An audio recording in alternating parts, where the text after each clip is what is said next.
특별한 질병이 없는데도 왜 여기저기가 아프고 불편한 걸까요? 나이가 들면 쑤시고 결리고 뻣뻣해지는 게 당연한 걸까요? 결론부터 말하자면 그렇지 않습니다. 혈액과 혈관의 노화를 그냥 방치해서 나타나는 증상일 확률이 높기 때문입니다. 모세혈관의 노화는 20대부터 시작되어 60대, 70대가 되면 무려 40%가 사라진다고 합니다.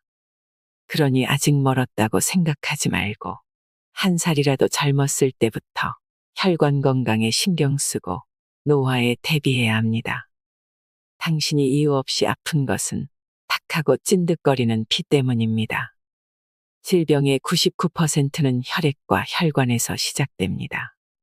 나이를 불문하고 이유 없이 무기력하고 무얼 해도 의욕이 나지 않는 증상, 원인을 알 수 없는 만성적인 편두통, 지압이나 마사지를 받아도 낫지 않는 요통 등도 마찬가지입니다. 이렇게 원인 모를 증상으로 고민하고 있다면 지금 당장 혈액과 혈액의 순환, 즉 혈류에 주목해야 합니다. 오늘 소개해드릴 책은 나쁜 피가 내 몸을 망친다입니다. 노화된 혈관 건강을 되찾아 행복한 삶을 살아가시길 바랍니다. 손끝 발끝까지 온몸을 따뜻하게 끓인 물을 매일 천천히 마신다. 내장기관이 따뜻해지면 지방이 잘 연소되는 체질로 바뀐다. 시간도 돈도 그다지 큰 노력도 들지 않고 간단하게 건강해지는 방법이 따뜻한 물 건강법이다. 그냥 맹물만 데워서 마시면 된다. 위장이 따뜻해지고 혈액순환이 원활해지면서 건강과 미용에 좋은 영향을 준다. 우리는 손과 발처럼 몸의 표면이 차가워지는 것을 걱정하지만 사실 위장 등의 내장기관도 차가워지기 쉬운 부분 중 하나다. 몸속이 차서 위장의 혈류가 나빠지면 소화불량, 변비 등이 나타날 뿐만 아니라 피부가 거칠어지고 머리카락이 푸석푸석해지는 경우도 있다. 따뜻한 물을 조금씩 자주 마셔 위장을 따뜻하게 하면 이런 증상이 개선된다. 한 가지 팁을 알려주자면 따뜻한 물에 시나몬 같은 향신료를 첨가하면 혈액순환이 더욱 촉진되어 효과적이다. 1년 365일 하루 24시간 배를 따뜻하게 감싼다. 배를 감싸기만 해도 각종 증상이 개선된다. 복부에는 위와 장 외에도 수분 대사를 담당하는 신장 등의 장기가 모여 있다. 따라서 복대로 배를 따뜻하게 하면 이런 장기의 기능이 활발해져서 냉증이 개선되고 붓기가 빠진다. 변비가 사라지면서 피부결도 좋아진다. 손으로 1분 동안 눈을 덮는다. 스마트폰을 너무 오래 보면 눈과 눈 주변의 혈류가 정체된다.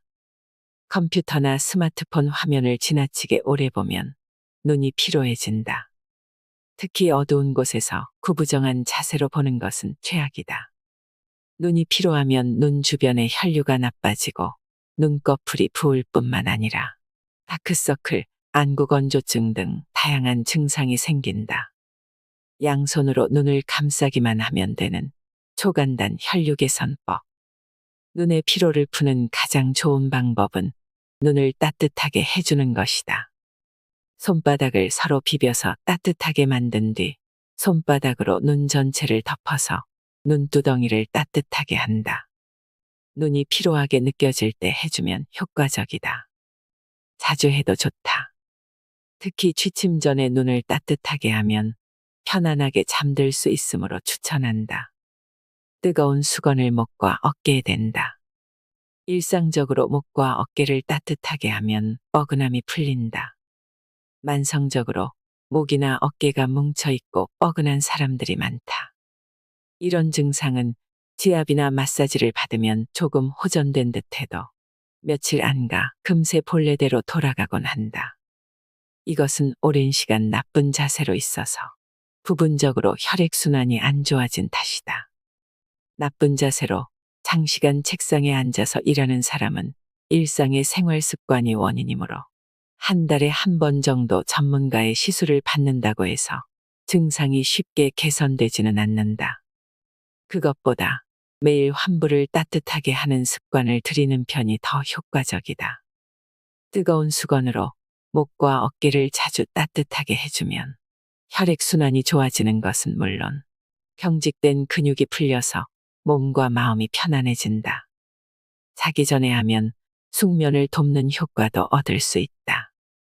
수욕, 족욕을 한다. 손발을 따뜻하게 하면 전신이 따뜻해진다. 욕조에 들어갈 시간이 없어도 곧바로 온몸을 따뜻하게 만들고 싶을 때 효과적인 것이 수욕과 족욕이다. 손발을 따뜻하게 하면 온몸의 혈류가 좋아져서 몸 전체가 따끈따끈해진다. 옷을 입은 채로 할 수 있어서 환자나 노인도 손쉽게 할 수 있다. 몸 전체를 담그는 것보다 심장에 부담이 덜하다는 장점도 있다. 수욕과 족욕의 효과를 더욱 높이고 싶다면 찬물과 따뜻한 물을 양쪽에 준비해 놓고 교대로 담그는 방법을 추천한다. 40도에서 42도의 따뜻한 물과 10도에서 15도의 찬물에 교대로 담그면 냉온욕 효과가 있어 혈액순환이 더 원활해진다. 또한 따뜻한 물에 좋아하는 아로마 오일을 몇 방울 떨어뜨리면 몸과 마음이 편안해지고 숙면에도 도움이 된다. 333 입욕법으로 몸을 따뜻하게 한다. 귀찮다는 이유로 샤워만 하다 보면 냉증이 점점 심해진다. 매일 욕조에 몸을 담그는 것을 습관으로 만들어 보자. 333 입욕법을 추천한다. 한번 해보면 그 효과에 깜짝 놀랄 것이다. 42도 정도의 따뜻한 물에 3분 동안 어깨까지 몸을 담근다. 그리고 욕조에서 나와서 3분 동안 몸을 씻는다. 그리고 다시 따뜻한 물에 3분 동안 어깨까지 몸을 담근다. 욕조에서 나와서 3분 동안 머리를 감는다. 그리고 마지막으로 다시 3분 동안 몸을 담근다. 이것이 333 입욕법이다. 3분씩 3번 욕조에 들어가면 단 9분만 욕조에 몸을 담갔음에도 불구하고 몸속까지 확실히 따뜻해지는 효과가 있다. 땀이 나오므로 디톡스 효과가 있고 노폐물이 빠져나가 피부도 보들보들해진다. 단 뜨거운 물에 들어갔다 나오면 피부가 건조해지기 쉬우므로 입욕 후에는 보습에 신경 쓰자. 꽉 쬐는 옷을 입지 않는다. 압박은 냉증의 근원. 옷은 편안하고 여유 있게 입는다. 하체를 꽉 쬐는 스키니 팬츠가 젊은 여성들 사이에서 한동안 유행이었다. 중년 여성들도 날씬해 보이기 위해 보정 속옷을 많이 입는다. 스타일을 우선시한 패션이 다 나쁜 것은 아니지만 꽉 쬐는 옷이 나도 모르는 사이에 냉증의 원인이 된다.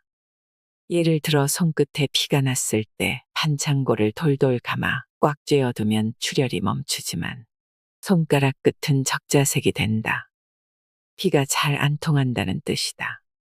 마찬가지로 몸을 꽉 쬐는 옷을 입으면 그런 현상이 몸 이곳저곳에 나타난다. 여성들이 많이 신는 가느다란 하이힐도 다리의 혈류를 나쁘게 하므로 주의가 필요하다. 몸이 압박되면 혈류가 나빠지고 냉증과 고혈압을 초래하므로 꽉 쬐는 옷은 가급적 입지 않도록 하자. 혈액순환에 좋은 음식을 올바르게 먹는 법. 생강을 익혀 먹는다. 혈액순환을 개선하고 몸을 중심부터 따뜻하게 해주는 생강. 생강은 예로부터 약으로 사용될 정도로 건강에 좋은 성분을 많이 가지고 있다. 혈액순환을 좋게 해서 대사를 높이고 냉증, 고혈압 등 다양한 증상을 개선해준다. 생강은 가열하거나 건조시키면 유효 성분의 효과가 더욱 높아진다. 생강에 포함된 매운맛 성분인 진저롤은 가열하거나 건조하면 생강 오일이라는 성분으로 바뀌는데 생강 오일이 몸을 따뜻하게 해주는 데 효과가 더 좋다. 따뜻한 코코아나 홍차에 넣으면 매일 섭취하기 쉬워지므로 시도해보자. 한편 100도 이상으로 익히면 생강 오일이 사라지므로 프라이팬 등에서 직접 볶을 때는 최대한 마지막에 넣자. 수분을 지나치게 많이 섭취하지 않는다. 물을 많이 마시면 예뻐진다라는 것은 새빨간 거짓말이다. 물을 많이 마시면 독소가 빠져나가서 체내가 깨끗해진다거나 물은 칼로리가 없으므로 많이 먹어도 된다고 생각하기 쉬운데 이는 잘못된 생각이다. 물을 지나치게 많이 섭취하면 한방에서 말하는 수독이라는 증상이 생기기도 한다. 수독이란 기, 혈, 수 중에서 수가 체내의 필요 이상으로 쌓인 상황을 말한다. 수독은 냉증이 붓기를 악화시키기도 한다. 물이 직접 지방으로 바뀌는 일은 없지만 물이 체내에 쌓이면 당연히 체중이 증가하고 겉모습도 뚱뚱해 보인다. 따라서 물을 벌컥벌컥 마시지 말고 조금씩 천천히 마시자. 너무 찬물도 안 된다. 상온의 물을 조금씩 마시도록 유의하자. 가급적 상온의 물을 마셔라. 얼음까지 잔뜩 넣은 차가운 물은 몸을 차갑게 만든다. 몸이 차가워지면 혈액순환은 물론 신진대사가 원활해지지 못한다. 여름철에도 상온의 물을 마시는 습관을 들이자. 땀을 많이 흘렸다면 물에 소금을 조금 넣는다. 땀을 많이 흘리면 탈수 증상이 나타날 수 있으므로 염분도 보충할 필요가 있다. 그렇다고 해서 염분을 지나치게 많이 섭취하는 것은 또 다른 붓기의 원인이 되므로 물 500ml에 소금 3분의 1 티스푼 정도를 기준으로 한다. 소금은 미네랄이 함유된 천연소금으로 고른다. 천연소금에만 미네랄이 풍부하게 함유되어 있다. 소금을 지나치게 많이 먹는 것은 몸에 나쁘다고 여겨지는데 소금 자체의 문제라기보다는 정제염이라는 소금의 경우에 그렇다는 것이다. 정제염은 제조 과정에서 미네랄이 용해되어 사라진다. 품질 표시 라벨에 염화나트륨 99% 이상이라고 쓰여 있는 것이 정제염이다. 한편 이런 제조법을 사용하지 않고 바람과 햇빛으로만 말리거나 구워서 만드는 소금을 천연소금이라고 한다. 천연소금은 마그네슘이나 칼륨, 칼슘 같은 미네랄이 많이 함유되어 있어서 몸에 좋은 영향을 준다. 천연소금은 해염, 암염, 호염의 세 가지 종류가 있는데 해염에 미네랄이 가장 많이 들어있다. 몸에 좋은 기름을 먹는다. 등푸른 생선에 함유된 오메가3를 적극적으로 먹자. 똑같은 기름이라고 해도 원재료에 따라 종류가 매우 다양하다. 또한 함유된 지방산의 종류에 따라 몸에 좋은 기름, 나쁜 기름이 있다.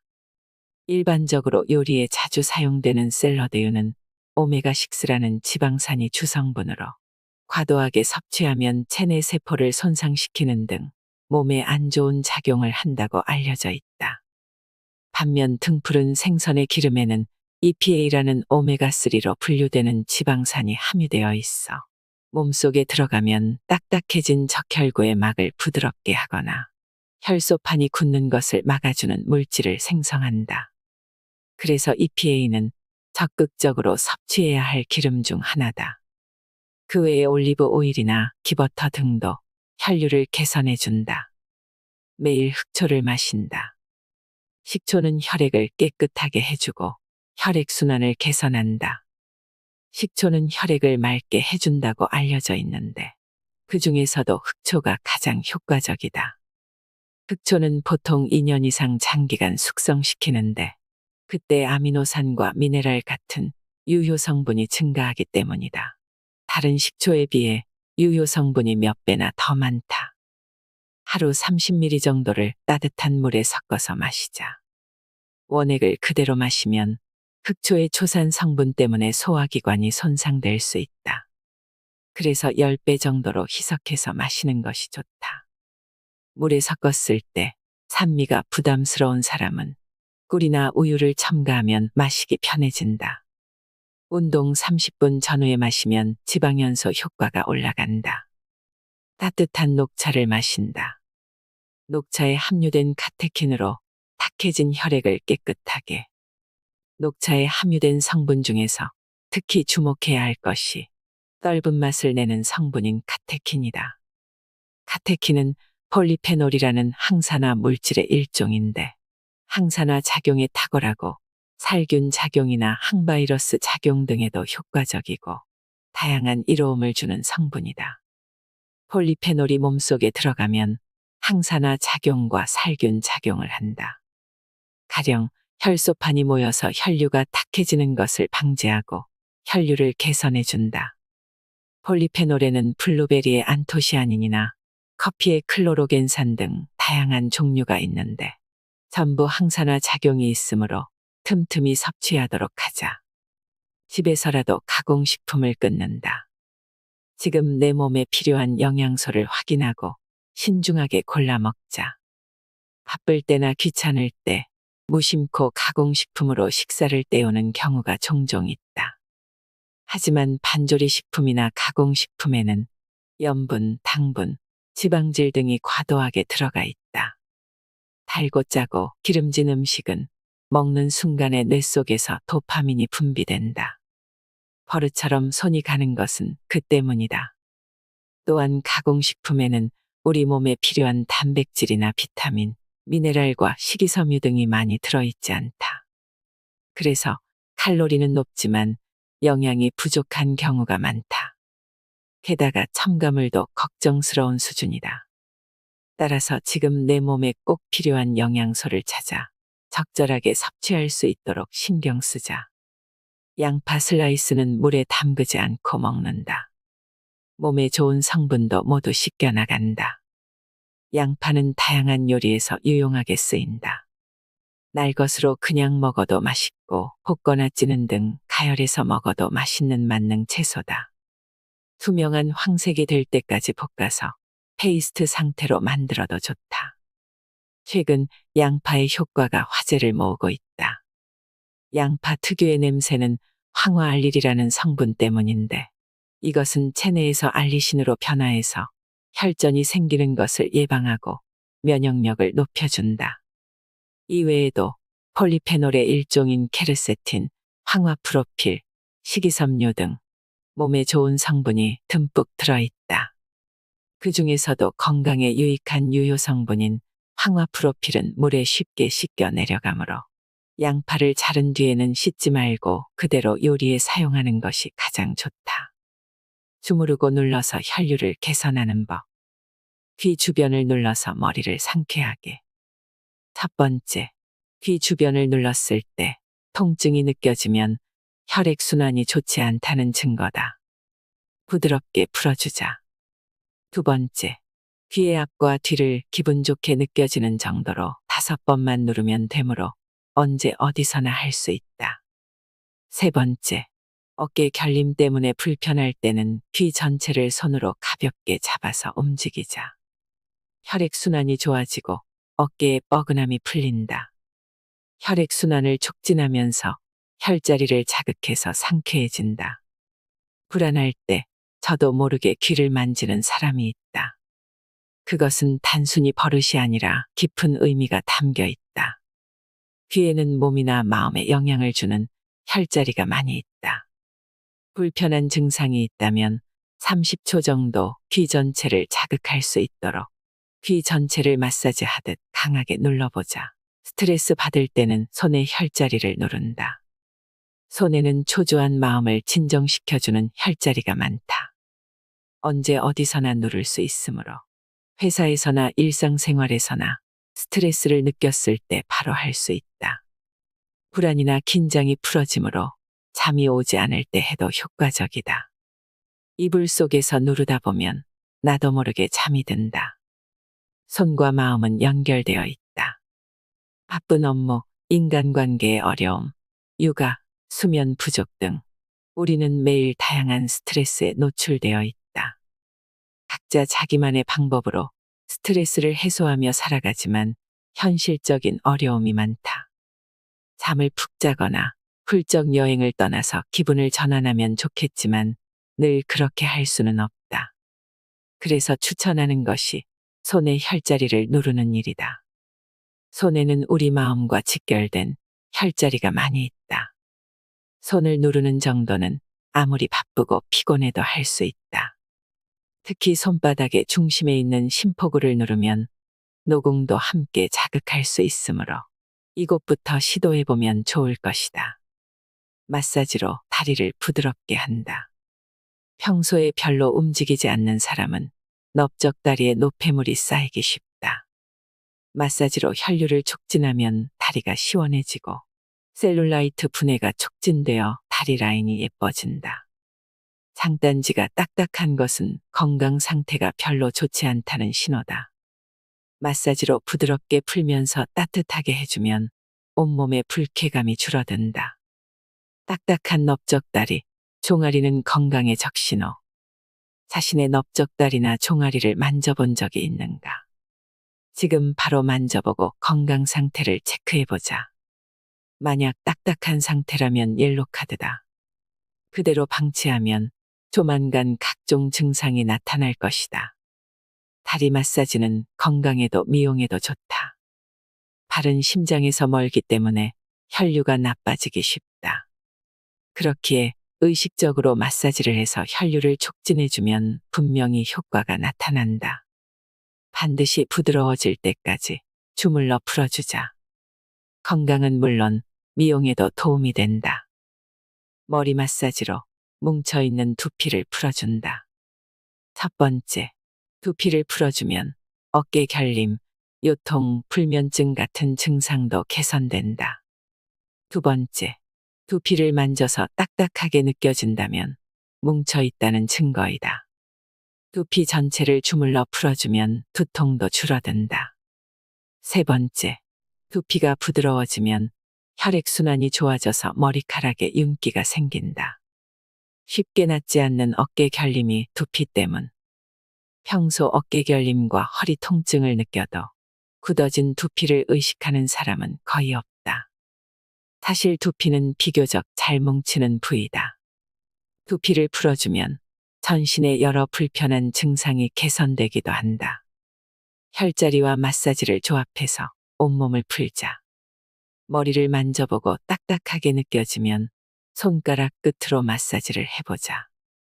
머리와 이어져 있는 목과 어깨의 뻐근함이 풀어질 것이다. 머리에는 몸의 각 부분과 이어지는 혈자리가 많으므로 기억해두면 좋다. 마사지와 조합하면 효과가 배가 된다. 발목 돌리기로 하반신의 혈류를 개선한다. 첫 번째, 발목을 돌리면 말단의 혈류가 촉진되어 각종 증상이 개선된다. 두 번째, 수분이나 노폐물의 대사가 활발해지고 하반신의 붓기가 가라앉는다. 세 번째, 일상적으로 하면 골반의 틀어짐도 조금씩 회복된다. 발끝이 차가운 사람은 온몸의 혈류가 나쁘다. 심장에서 멀리 있는 발은 혈류가 나빠지기 쉬운 부분이다. 특히 말단인 발끝은 나이가 들수록 순환이 잘 되지 않는 경우가 많다. 발끝이 차갑다면 이미 냉증이 시작된 것이다. 발목을 돌려서 움직이면 말단의 혈류가 촉진된다. 어떻게 하면 발끝까지 혈액순환이 원활해질까?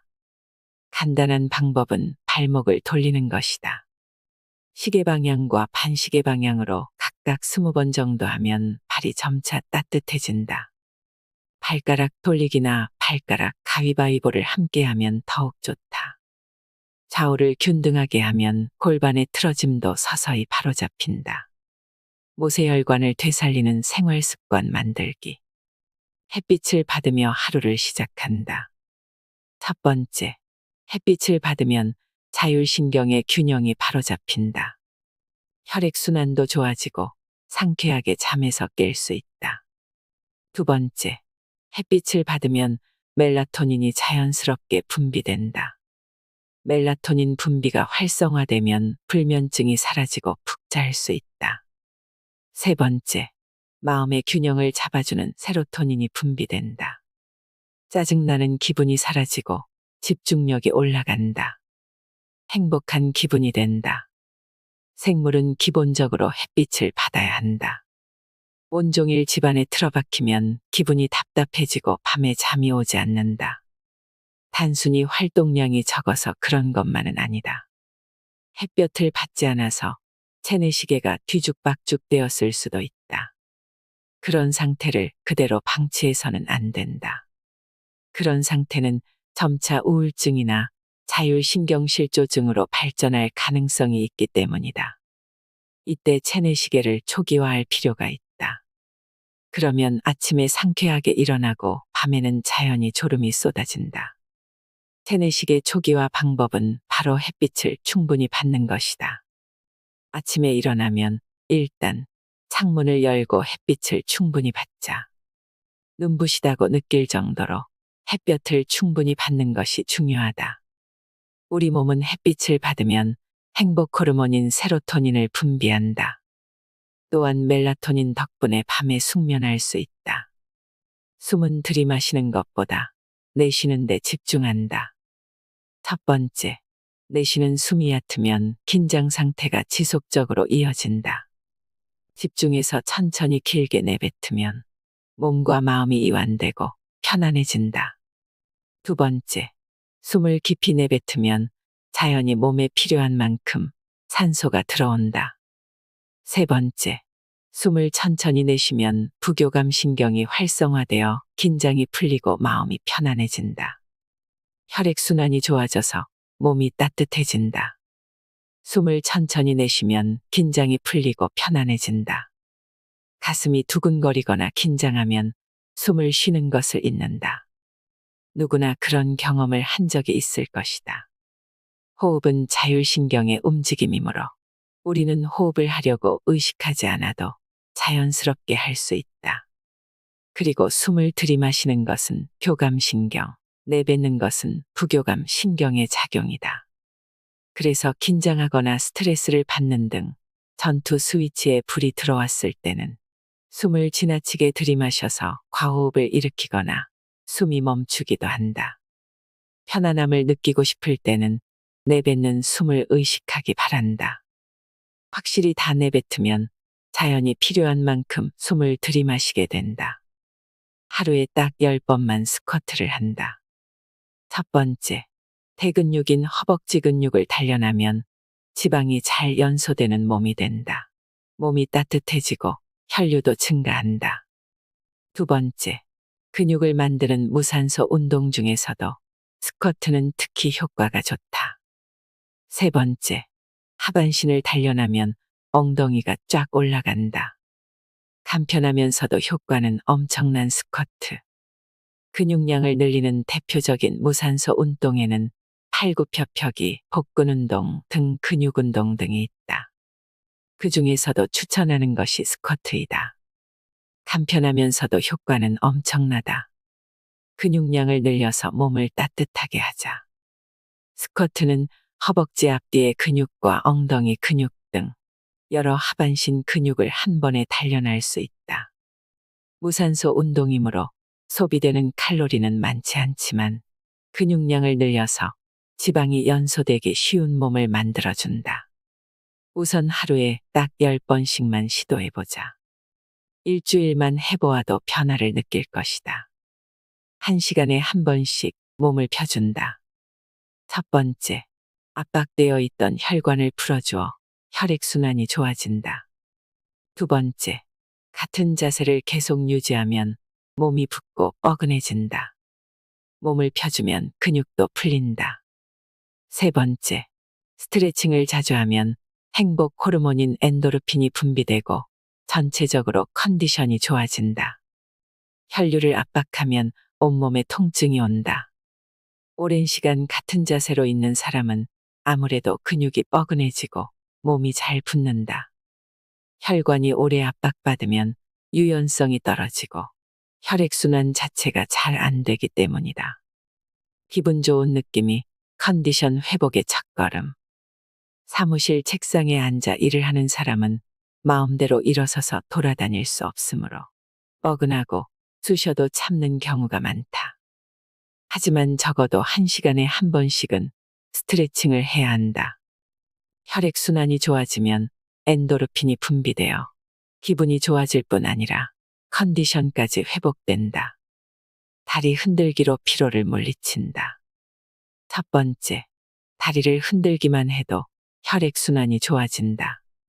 두 번째, 등이나 고관절, 요추 안을 지나가는 자율신경의 진동이 전해져서 부교감 신경이 활성화된다.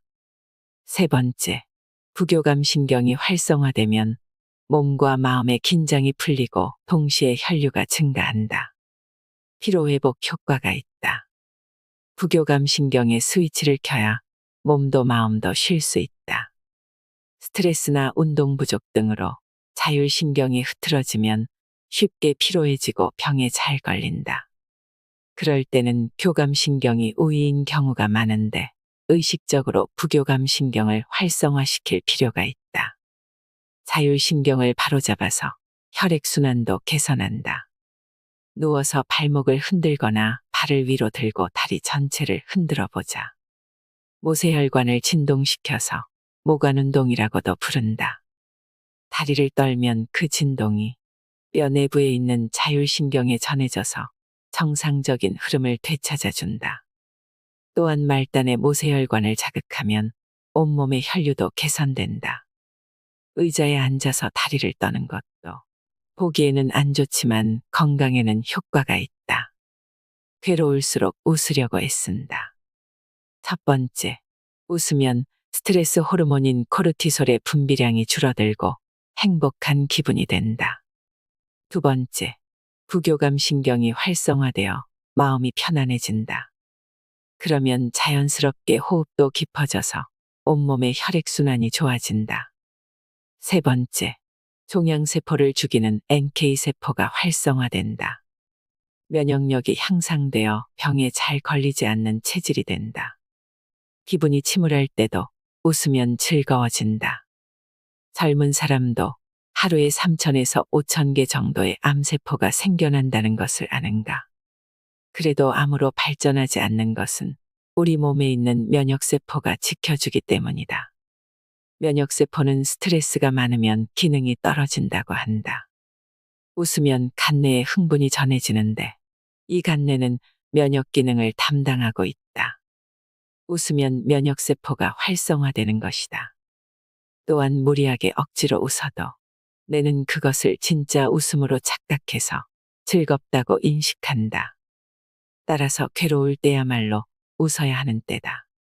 가짜 활기가 진짜 활기를 가져다 주는 셈이다. 친구와 수다를 떠는 것도 면역세포 활성화에 효과가 있다.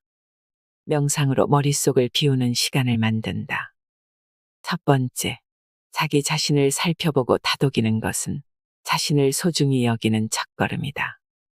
두 번째, 조용히 호흡에만 집중하면 부교감 신경이 활성화된다. 세 번째, 호흡이 깊어지고 혈액순환도 좋아져 체내의 산소가 코로 전달된다. 매일 꾸준히 명상을 하면 기억력과 집중력이 향상된다.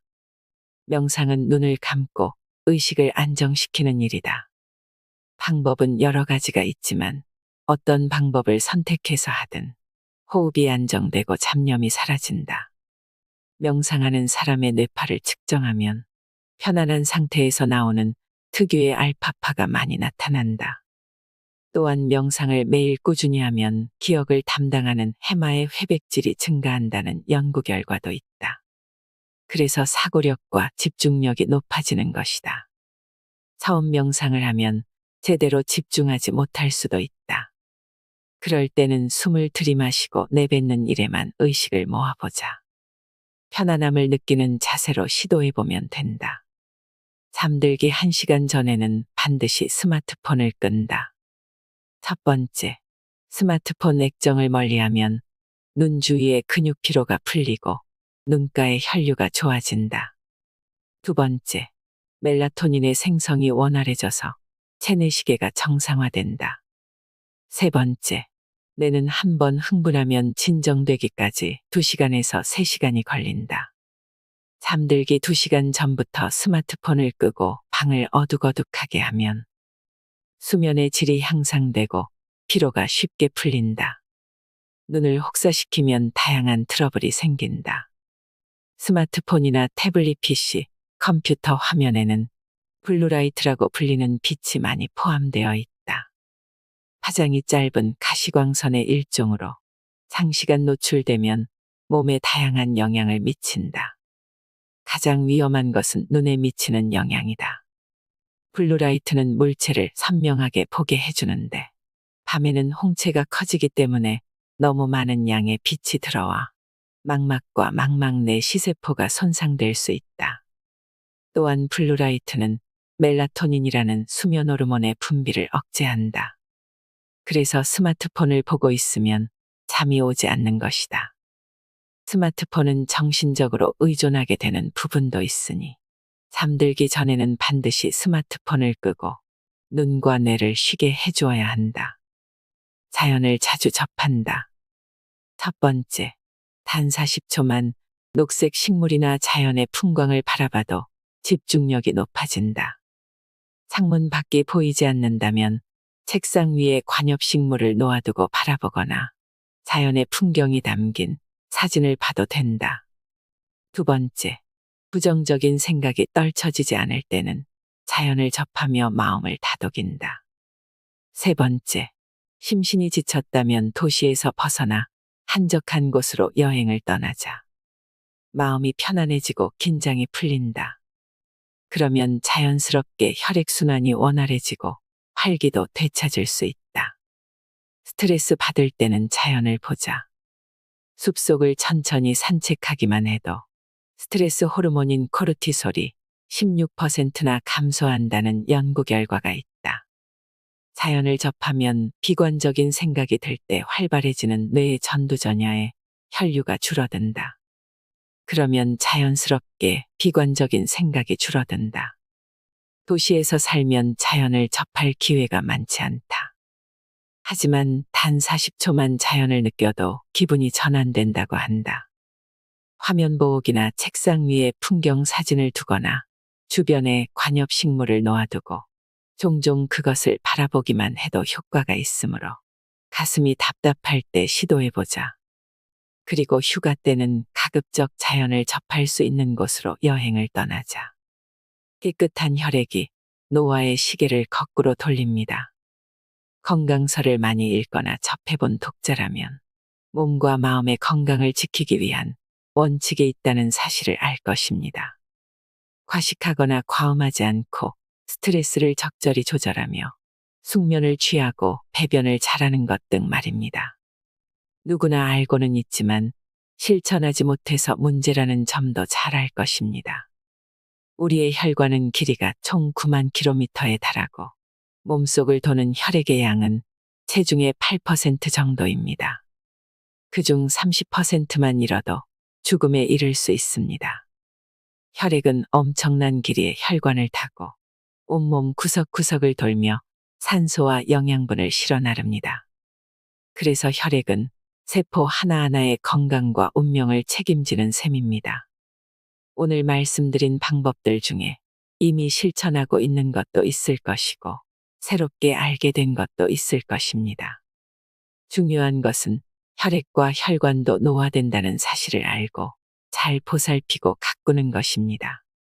혈액이 깨끗해지고 순환이 잘 되면 노화의 시계는 그만큼 천천히 갈 것입니다. 항상 건강하고 행복한 삶을 영위하시길 바랍니다. 언제나 건강주의보가 함께하겠습니다. 감사합니다.